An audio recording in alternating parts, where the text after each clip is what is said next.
عبادت کی ایک روح بتائی حضور نے، لب لباب کہیے اس کا، وہ کیا ہے؟ دعا۔ الدعاء مخ العبادہ، الدعاء هو العبادہ۔ حضور کی یہ دو احادیث بہت سادہ، بہت مختصر۔ دعا ہی عبادت کا جوہر ہے۔ مخ کہتے ہیں ہڈی کے اندر جو گودا ہوتا ہے وہ مخ ہے۔ گودا جو ہے عبادت کا وہ کیا ہے؟ دعا۔ توحید فی الدعا کیا ہے؟ صرف اللہ کو پکارا جائے گا۔ اور شرک فی الدعا، جس کو بھی پکاریں گے آپ مدد کے لیے اس کو آپ نے معبود بنایا ہے۔ کیسے باشد؟ یہ مسئلہ سمجھ لیجئے، لا تدعو مع اللہ احدا، اللہ کے ساتھ کسی کو مت پکارو۔ حضور نے فرمایا کہ جوتی کا تسمہ بھی مانگنا ہو تو اللہ سے مانگو۔ اللہ نے تو دروازہ کھولا ہوا ہے، جو چاہو مانگو، کسی اور سے مت مانگو۔ دیکھیے ایک علمی مسئلے اور ہوتے ہیں۔ یہ جو روحانیات کا معاملہ ہے، عالم ارواح میں کیا صورت ہے؟ ارواح صرف کہیں اللہ کے پاس کسی کولڈ سٹوریج میں ہے یا اس کا اس دنیا سے بھی کوئی تعلق ہے؟ یہ علمی مسائل ہیں۔ فرض کیجئے اس وقت کوئی ارواح یہاں موجود ہو، فرض کیجئے، میں اس کا انکار نہیں کروں گا، ہو سکتا ہے کہ ہو سکتا ہے کوئی روحانیت والا شخص بتا بھی دے کہ ہاں فلاں کی روح موجود ہے، ہوگی بھائی، اسے نظر آتی ہوگی، ٹھیک ہے۔ یہ بھی ہو سکتا ہے کہ کوئی شیطان جن ہو اور وہ دھوکہ دے رہا ہو کہ میں فلاں کی روح ہوں، ہو سکتا ہے کہ نہیں؟ لیکن یہ بھی ہو سکتا ہے، وہ بھی ہو سکتا ہے، مجھے اس سے بحث نہیں۔ مجھے جس سے بحث ہے وہ یہ ہے کہ مجھے پکارنے کی اجازت نہیں ہے۔ ہوا کرے،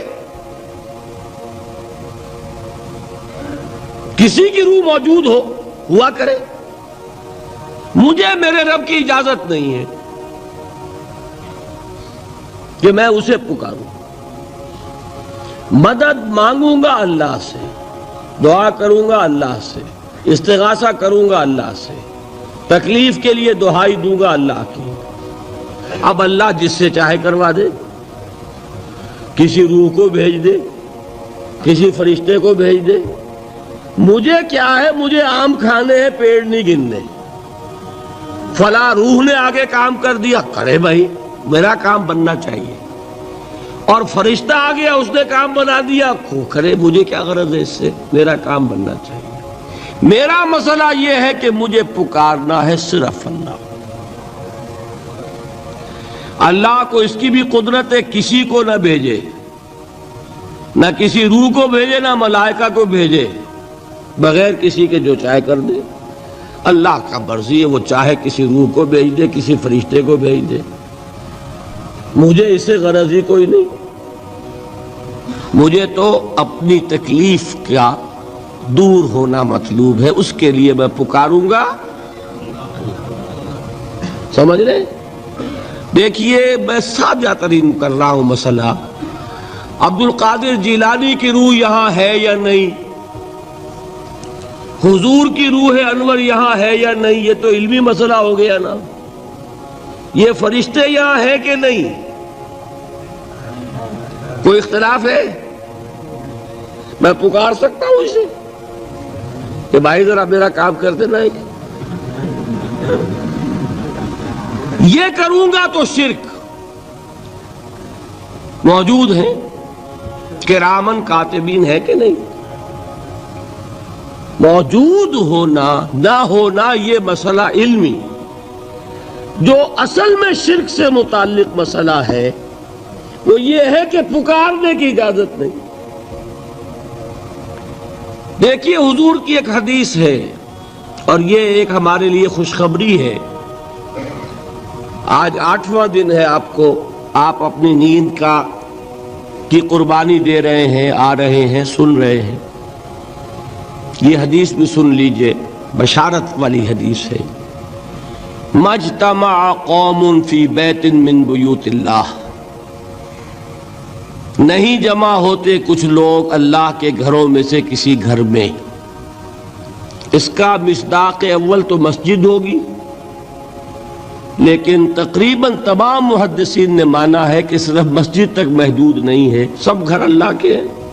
یہ جگہ کس کی ہے؟ تو عام ہے یہ چیز، لیکن مسجد کا ہوگا تو وہ مصداق اول ہو جائے گا۔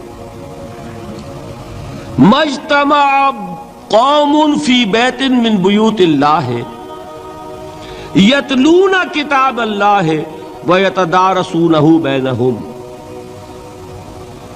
کام کیا کر رہے ہوں کہ اللہ کی کتاب پڑھ رہے ہوں، وہ سمجھ رہے ہوں، سمجھا رہے ہوں، تو کیا ہوتا ہے؟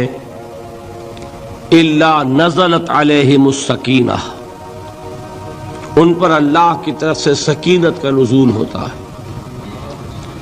وغشیتہم الرحمہ، رحمت خداوندی انہیں ڈھانپ لیتی ہے۔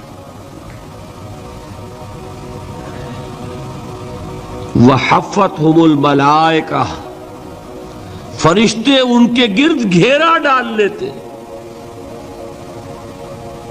وذکرہم اللہ فی من عندہ، اور اللہ ذکر کرتا ہے ان کا ملائکہ مقربین کی محفل میں۔ دیکھو تم کہتے تھے یہ انسان بڑا گھٹیا ہے، میرے وہ بندے اس وقت میرے گھر میں جمع ہے صرف میرے کلام کو سمجھنے کے لیے۔ اللہ فخر کرتا ہے، ذکر کرتا ہے اللہ۔